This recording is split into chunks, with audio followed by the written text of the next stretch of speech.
औज़ुबिल्लाहिमिनश्शैतानिर्रजीम बिस्मिल्लाहिर्रहमानिर्रहीम। अगर मैं थोड़ा सा टाइम ज़्यादा ले लूँ तो बहुत माज़रत इन एडवांस। आज मैं सुबह सवेरे से टेलीविज़न पे बैठा हुआ हूँ और मैं देख रहा हूँ, चूँकि मैं एक मीडिया प्रोफेसर हूँ, तो ज़रा वॉच करता हूँ कि दुनिया कैसे किसी एक बड़े इम्पोर्टेंट दिन को सेलिब्रेट कर रही है।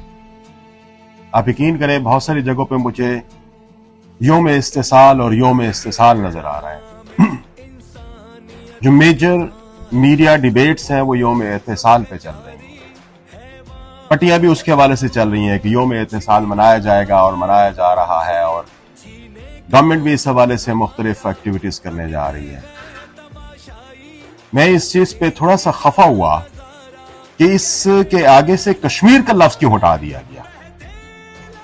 यहां पर सबसे बड़ी बात ही ये होनी चाहिए थी कि योम इस्तिसाल कश्मीर, फोकस हमारा कश्मीर पे होना चाहिए था।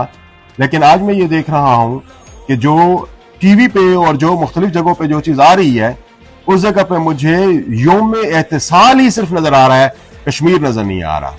मैं ये समझता हूं कि हमें जरा अपनी पॉलिसीज को रिवाइज करने की जरूरत है कि जिस मकसद के लिए हम ये योम इस्तिसाल मना रहे हैं वो क्यों एक्चुअली हमने बैक बर्नर पे डाल दी है। एक फॉरेन ऑथर ने लिखा था कि Kashmir is the bleeding wound of south Asia. मैं कहता हूं कि Kashmir bleeding wound of south Asia नहीं है, कश्मीर और Palestine bleeding wound of this world है, दिस ग्लोब है। और हम सबको इस बात को रियलाइज करने की जरूरत है।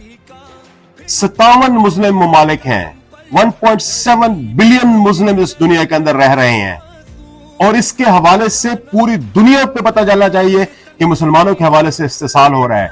कश्मीर में भी इस्तिसाल हो रहा है, पैलेस्टीन के अंदर भी इस्तिसाल हो रहा है। दुनिया में अगर इस वक्त देखें तो सिर्फ और सिर्फ ये दोनों स्पॉटलाइट ही आपको नजर आते हैं, लेकिन दुनिया का मीडिया उठा के देखें तो वहां पर किसी भी जगह पर आपको इनके मुतालिक डिस्कशंस होती हुई नजर नहीं आती। किसका फेलियर है? मेरा फेलियर है, हम सबका फेलियर है। आज के दिन जब हम यहां पे खड़े होकर ये बातें कर रहे हैं, मैं ख्वाहिश रखता था कि मेरे तमाम इंपॉर्टेंट मिनिस्टर्स आज दुनिया के वर्ल्ड मीडिया पे मौजूद होते। वो यहां पर इस किस्म की छोटी छोटी रैलीज के थ्रू अपना वक्त नहीं इस तरह से खर्च कर रहे होते। मेरे ख्याल के मुताबिक CNN पे उनको होना चाहिए था आज के दिन। मेरे ख्याल के मुताबिक BBC पे आप उनको अपीयर होना चाहिए था। मेरे ख्याल के मुताबिक तमाम इंपॉर्टेंट मिनिस्टर्स को जो है ना वो दुनिया के मीडिया पे होना चाहिए था, ताकि हम ये दुनिया को बता सकते कि 5 अगस्त क्या है, आर्टिकल 370 क्या था, आर्टिकल 335A क्या था, इसके साथ क्या चीजें अटैच थी। पूरी दुनिया को इस पे वाजे कर देना चाहिए था। लेकिन अनफॉर्चुनेटली अगर आप देखेंगे, मैं आज आपका दिन शुरू हो रहा है, आप इसको आज से रात 12 बजे तक जाकर उठा के देख लें, and you will not see that our most important and most influential people are going to raise this point on the international media. मैं समझता हूं कि हम सबका ये फर्ज बनता है कि हम अपने जो हमारे लीडरान हैं उनका जाके उनको बताएं कि किस जगह पे जाके आपको इस इशू को रेस करने की जरूरत है, कहां पे जाके आपको ये बात बताने की जरूरत है। OIC के लेवल पे आज को स्टेटमेंट आनी चाहिए थी, आई है आज वर्ल्ड मुस्लिम लीग की तरफ से ये चीज आनी चाहिए थी, आई है आज। मैं समझता हूं कि तब भी जाके हम ये हक अदा कर सकेंगे कि हमारे साथ जो इस्तिसाल हुआ है हम उस इस्तिसाल के हवाले से दुनिया को बता सकें। एक और इंपॉर्टेंट पॉइंट मैं यहां पे रेस करना चाहूंगा, और मैंने कोशिश करूंगा कि यहां पे कम बंदे हैं, लेकिन जो हमारी आज वीडियो बन रही है इसके थ्रू हम दुनिया तक ये मैसेज पहुंचाएं। कश्मीर को हमने बैक बर्नर पे रखा हुआ है 1947 से लेकर, it is now 78 years, it is on the back burner. हम सिर्फ और सिर्फ इस किस्म के दिन मनाते हैं।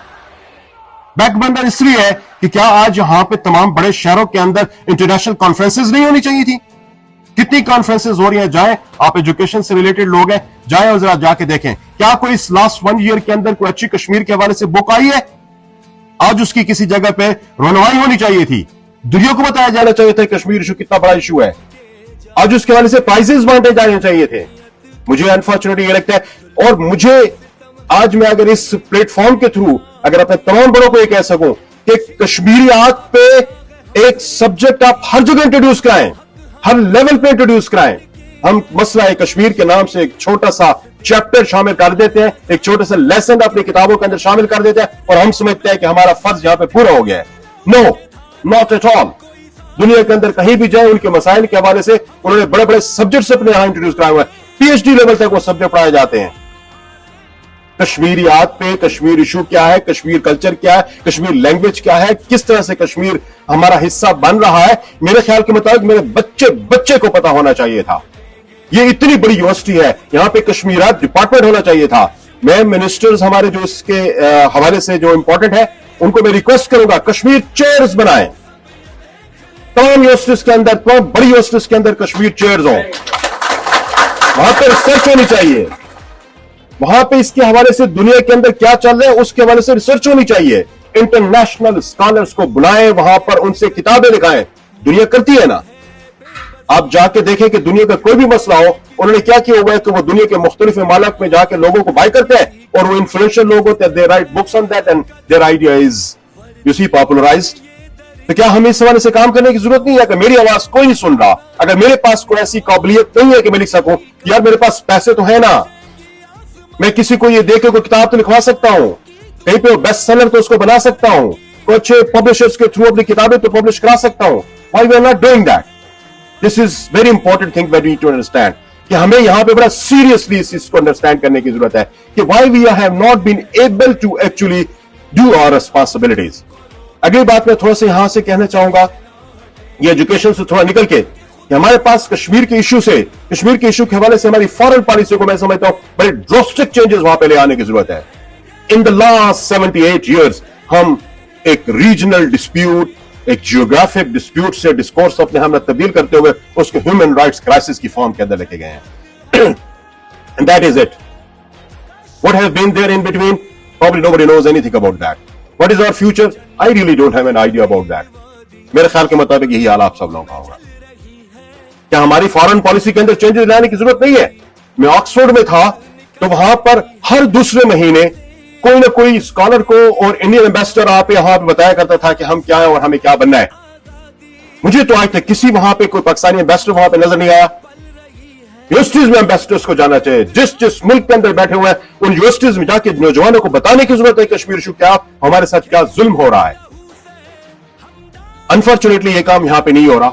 आप देखें कि इंडिया की कितनी एक्सपोर्ट्स है सिर्फ और सिर्फ कश्मीर से, that is in billions, you do not know it, I believe.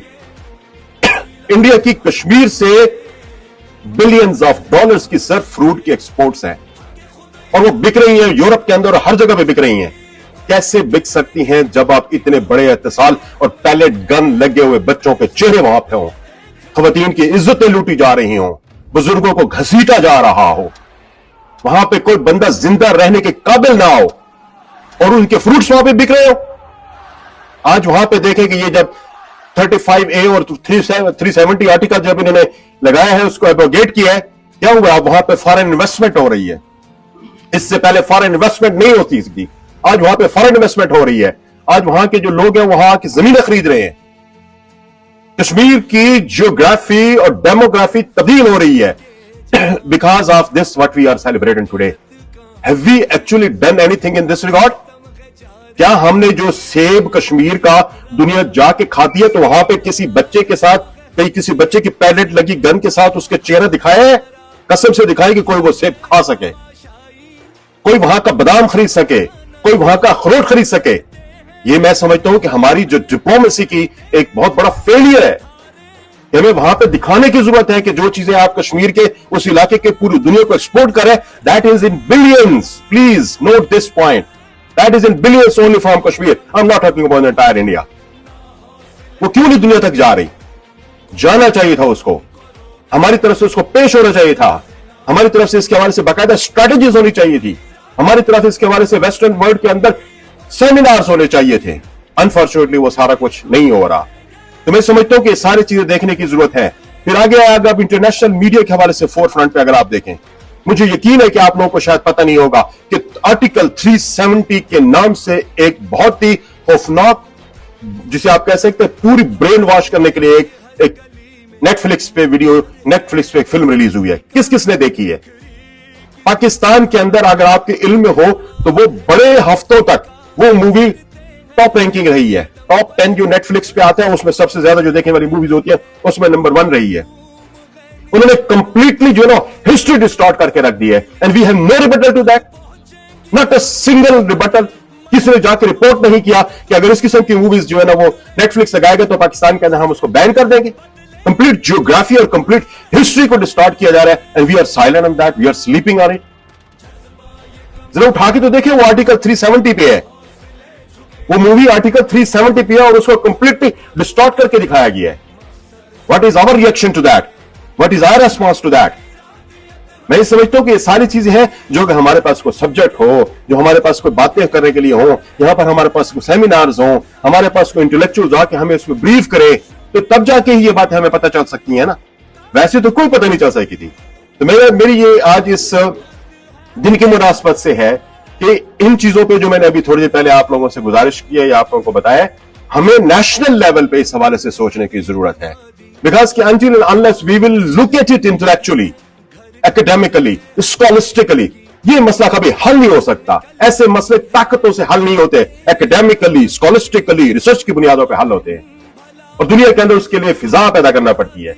तो मैं समझता हूं कि इस वक्त के हवाले से मेरी तरफ से यही है कि हमें इसको समझने की जरूरत है। आर्टिकल 370 क्या है, आर्टिकल 35A क्या है, कश्मीर के हवाले से यूएन के रेजोल्यूशंस क्या है, मेरे हर बच्चे को अजबर होना चाहिए।